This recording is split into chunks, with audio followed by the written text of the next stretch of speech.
Savar জামসিংয়ে sweeper Janakalyan সংগঠন পরিচ্ছন্ন অভিযান। ঢাকা সাভার পৌরসভা জামসিং ১ নং ওয়ার্ড থেকে শুরু হয়েছে পরিচ্ছন্নতার অভিযান।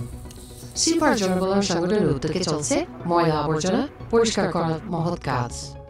সংগঠনটির প্রতিষ্ঠাতা পরিচালক মোহাম্মদ সুলতান শেখ জানান, আমি চাই একটি পরিচ্ছন্ন সাভার যেখানে দেশবাসী সুন্দর পরিবেশে বসবাস করতে পারবে। তিনি আরও আহ্বান জানান, সাভারবাসী এবং বাড়িওয়ালারা দয়া করে ময়লা আবর্জনা নির্দিষ্ট স্থানে ফেলবেন, বাড়ির আশপাশ নিজ দায়িত্বে পরিষ্কার রাখবেন।